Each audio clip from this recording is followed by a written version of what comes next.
सुप्रभात विद्यार्थियों। पिछली वीडियो में आपने उपसर्ग के बारे में जाना था। आज हम प्रत्यय इस विषय के बारे में जानकारी ग्रहण करेंगे। उपसर्ग की तरह प्रत्यय भी हिंदी भाषा में महत्वपूर्ण भूमिका निभाते हैं। तो विद्यार्थियों, आज हम प्रत्यय, उसकी परिभाषा और उसके भेदों को उदाहरण सहित जान लेंगे। प्रत्यय जो शब्दांश शब्दों के अंत में लगकर नए शब्दों का निर्माण करते हैं उन्हें प्रत्यय कहते हैं। अर्थात शब्द निर्माण के लिए शब्दों के अंत में जो शब्दांश जोड़े जाते हैं वे प्रत्यय कहलाते हैं। जो शब्दांश क्या होता है? शब्दों का अंश। जो शब्दांश शब्दों के अंत में जुड़कर नए शब्दों का निर्माण करते हैं। निर्माण करना यानी कि उनको बनाते हैं, उनकी रचना करते हैं, उन्हें प्रत्यय कहते हैं। अर्थात शब्द निर्माण के लिए, शब्द निर्माण शब्दों को बनाने के लिए, नए शब्दों को बनाने के लिए शब्दों के अंत में जो शब्दों के अंश, मतलब कि मूल शब्द के अंत में जो शब्दों का अंश जोड़ा जाता है वही प्रत्यय कहलाता है। समझ में आया बच्चों? शब्द निर्माण के लिए शब्दों के अंत में, मूल शब्द के अंत में जो शब्दांश क्या होता है? शब्दों का अंश जोड़ा जाता है वही प्रत्यय कहलाता है। तो इसकी परिभाषा क्या हुई? जो शब्दांश शब्दों के अंत में लगकर नए शब्दों का निर्माण करते हैं उन्हें प्रत्यय कहते हैं। अर्थात शब्द निर्माण के लिए शब्दों के अंत में जो शब्दांश जोड़े जाते हैं वे प्रत्यय कहलाते हैं। प्रत्यय शब्द दो शब्दों से मिलकर बनता है, प्रति जमा अय। प्रति का अर्थ होता है साथ में पर बाद में, और अय का अर्थ होता है चलने वाला। तो प्रत्यय शब्द दो शब्दों के मेल से बनता है, प्रति और अय। प्रति का अर्थ क्या होता है? साथ में पर बाद में, और अय का अर्थ होता है चलने वाला। अतः इसका अर्थ हुआ साथ में पर बाद में चलने वाला। प्रत्यय उपसर्गों की तरह अविकारी शब्दांश है जो शब्दों के बाद जोड़े जाते हैं। आपने जो है पिछली वीडियो में देखा था कि उपसर्ग जो हैं हमेशा शब्द के पहले आते हैं, लेकिन जो प्रत्यय हैं वो कहाँ आते हैं? शब्दों के बाद में। उन्हें हम शब्दों के बाद में जोड़ते हैं। अगला, प्रत्यय का अपना अर्थ नहीं होता और ना ही इनका कोई स्वतंत्र अस्तित्व होता है। प्रत्यय का अपना कोई भी अर्थ नहीं होता, कुछ भी इसका अर्थ नहीं होता। यदि हम इसको स्वतंत्र रूप से इस्तेमाल करना चाहें तो हम नहीं कर सकते। उदाहरण देखिए, समाज जमा इक, सामाजिक। समाज यहाँ क्या है? मूल शब्द है और इसमें हमने इक प्रत्यय जोड़ा है तो क्या बन गया? सामाजिक। दूसरा है सुगंध जमा इत, सुगंधित। आप देखेंगे इन दोनों शब्दों में जो है इक और इत प्रत्यय लगाए गए हैं। समाज में इक और सुगंध में इत। अभी समाज, अगर हम इसको स्वतंत्र रूप से जो है इसका प्रयोग करना चाहें हम कर सकते हैं, लेकिन इक का नहीं कर सकते। ठीक है? तो इसीलिए ऊपर बताया गया है प्रत्यय का अपना अर्थ नहीं होता और ना ही इसका कुछ स्वतंत्र अस्तित्व ही होता है। ठीक है? तो हम प्रत्ययों को जो है स्वतंत्र रूप से प्रयोग में नहीं ला सकते। अन्य उदाहरण जान लेंगे। भूलना जमा अक्कड़, भुलक्कड़। मीठा जमा आस, मिठास। भला जमा आई, भलाई। तो इन शब्दों में इक, इत, अक्कड़, आस और आई शब्दांश प्रत्यय हैं और समाज, सुगंध, भूलना, मीठा और भला शब्द कौन से शब्द हैं? ये मूल शब्द हैं।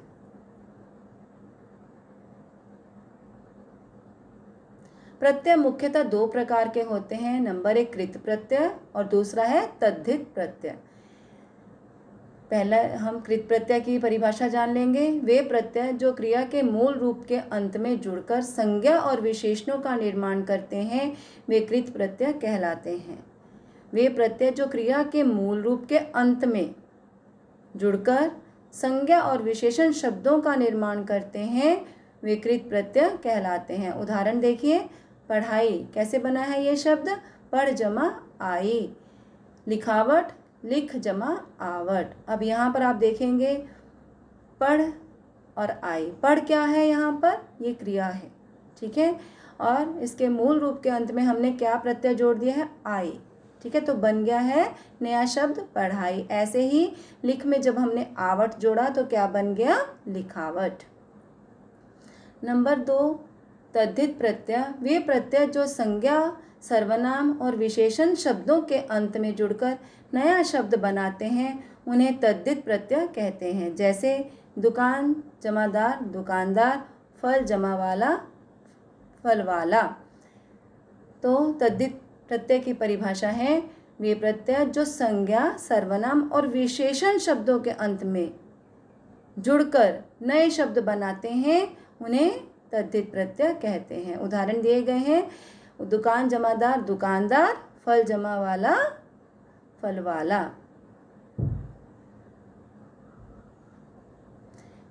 हिंदी के कृत प्रत्यय। हिंदी में प्रचलित कृत प्रत्यय तथा उससे निर्मित कुछ शब्द इस प्रकार हैं। निर्मित क्या होता है? उससे बने हुए शब्द। तो चलिए जान लेते हैं प्रत्यय और उससे निर्मित शब्द। पहले हमने लिखा है प्रत्यय और उसके बाद में निर्मित शब्द में हमने पहले जो है क्या लिखा है? मूल शब्द, और उसके बाद हमने उसमें प्रत्यय जोड़ा है। फिर उससे जो नया शब्द बना है उसे लिखा है और अन्य उदाहरण भी दिए हैं। तो आइए इन्हें जान लेते हैं। प्रत्यय आ। निर्मित शब्द देखेंगे, भूल जमा आ भूला। यहाँ भूल क्या है? मूल शब्द है, इसमें हमने आ प्रत्यय जोड़ा है तो शब्द बना भूला। प्रत्यय लगाकर के शब्द की रचना हुई भूला। इसी प्रकार से देखा, देख जमा आ देखा, सोच जमा आ सोचा, इसी प्रकार से समझा। अगला प्रत्यय जान लेंगे, आवट। लिख जमा आवट। लिख है यहाँ पर मूल शब्द, हमने यहाँ प्रत्यय जोड़ा आवट तो नया शब्द बना लिखावट। इसी प्रकार से बनावट, थकावट, मिलावट। अगला प्रत्यय है आवना। डर मूल शब्द है, आवना हमने इसमें प्रत्यय जोड़ा तो नया शब्द बना डरावना। इसी प्रकार से सुहावना, लुभावना। अगला प्रत्यय है आवा। मूल शब्द है पहन। पहन में हमने कौन सा प्रत्यय लगाया? आवा तो बन गया पहनावा। इसी प्रकार से बुलावा, दिखावा, भुलावा। अगला प्रत्यय है आहट। चिल्ला जमा आहट, चिल्लाहट। चिल्ला यहाँ पर मूल शब्द है, आहट इसमें प्रत्यय है, नए शब्द का निर्माण हुआ चिल्लाहट। इसी प्रकार से घबराहट, मुस्कुराहट। अगला प्रत्यय है हमारा इया। बढ़ जमा इया बढ़िया। इसी प्रकार से घट जमा इया घटिया, जड़िया। अगला प्रत्यय है ई। हंस जमा ई हंसी। इसी प्रकार से बोल जमा ई बोली, धमकी, ढुड़की।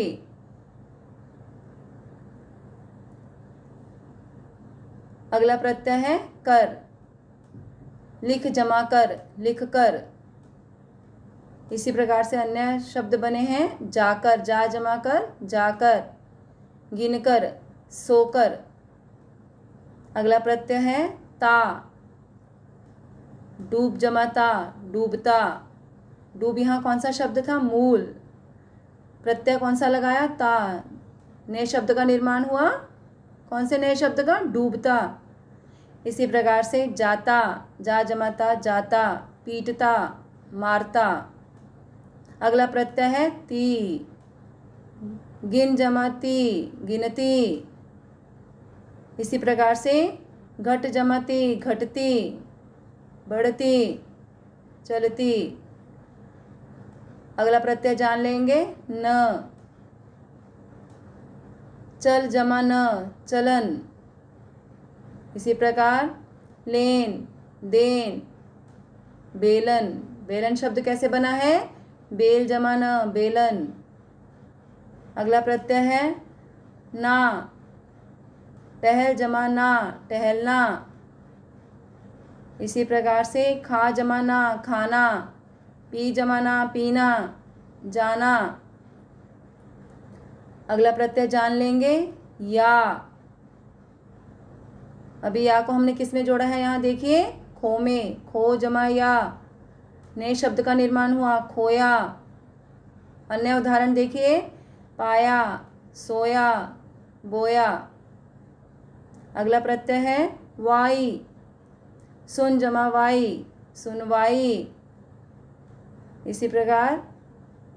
इसी प्रकार कटवाई, चिरवाई, लगवाई।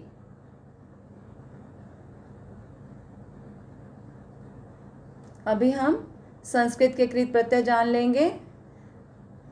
पहला है इसमें प्रत्यय अन, और इससे बने हुए शब्द इस प्रकार हैं गमन, भवन, जलन।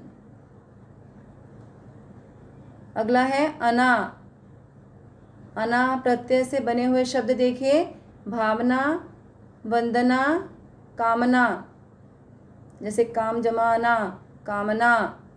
इसी प्रकार से अनीय, गोपनीय, करणीय, पठनीय। ई, त्यागी, उपकारी। कैसे बने ये शब्द, त्याग जमाई, त्यागी, उपकार जमाई, उपकारी।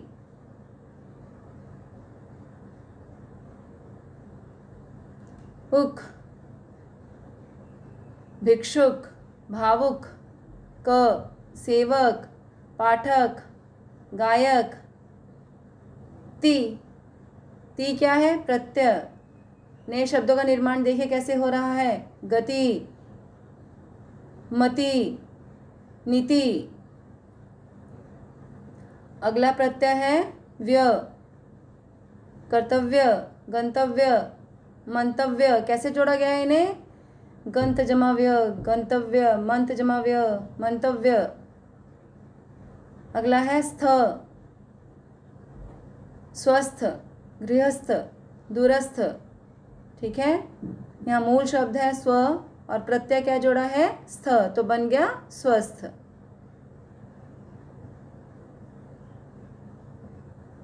अभी हम तद्धित प्रत्ययों की जानकारी ग्रहण करेंगे। तद्धित हिंदी के तद्धित प्रत्यय और उनसे बनने वाले शब्द जो हैं निम्नलिखित हैं। आ, पहला प्रत्यय क्या है इसमें हमने जो लिया है, आ। भूख जमा आ, भूखा। अभी भूख मूल शब्द है, इसमें आ प्रत्यय जोड़ा तो क्या बन गया नया शब्द, भूखा। इसी प्रकार से प्यासा, मैला, घना। अगला प्रत्यय जान लेंगे आई।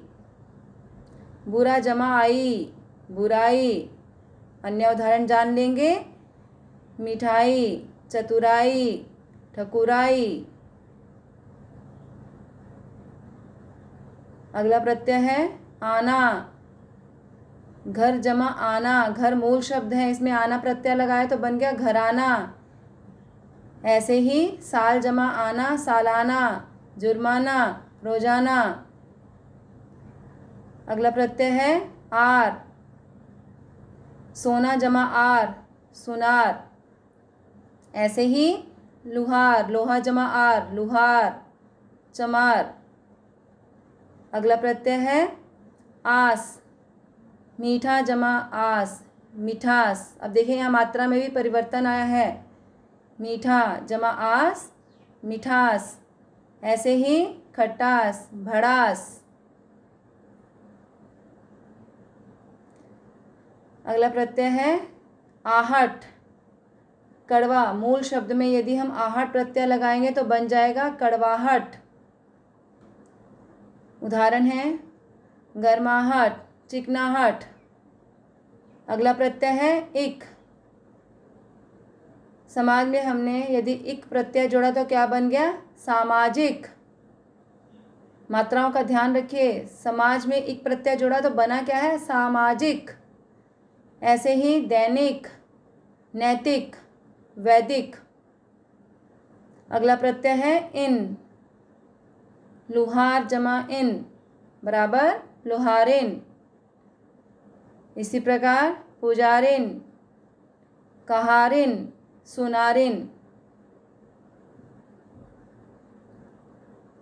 अगला प्रत्यय है ईला। चमक जमा ईला, चमकीला।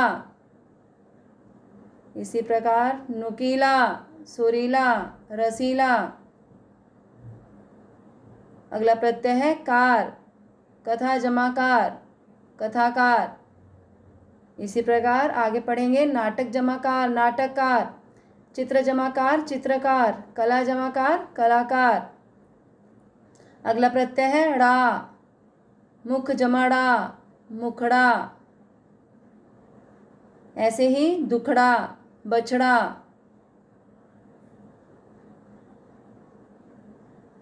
अगला प्रत्यय है पा, बूढ़ा जमा पा। नए शब्द का निर्माण हुआ बुढ़ापा। अब बूढ़ा, इसमें देखिए मात्रा कौन सी थी, ऊ की मात्रा का ध्यान रखिए।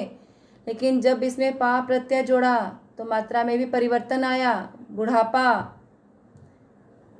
ऐसे ही पूजापा, मोटापा। अगला प्रत्यय है वान। गाड़ी में यदि हम वान प्रत्यय लगाते हैं तो नए शब्द का निर्माण होता है गाड़ीवान। इसी प्रकार कोचवान। अगला प्रत्यय है हारा, लकड़ जमा हारा, लकड़हारा। ऐसे ही सर्वहारा। अब जो है संस्कृत के तद्धित प्रत्यय जान लेंगे। इत, इससे बने हुए शब्द देखिए, हर्ष जमा इत, हर्षित। ऐसे ही पुष्प जमा इत, पुष्पित, अंकित। अगला है ईमा, कालीमा, महिमा, नीलिमा। अगला प्रत्यय है इल, किल, धूमिल, जटिल। य, बने हुए शब्द देखिए, स्वर्गीय, भारतीय, शासकीय। अगला प्रत्यय है तह। स्व में तह प्रत्यय लगाए तो क्या बन गया, स्वतः। ऐसे ही मूलतः, तम, श्रेष्ठतम, उच्चतम, घोरतम। य, काव्य, धैर्य, साम्राज्य, लाघव, गौरव, वैष्णव।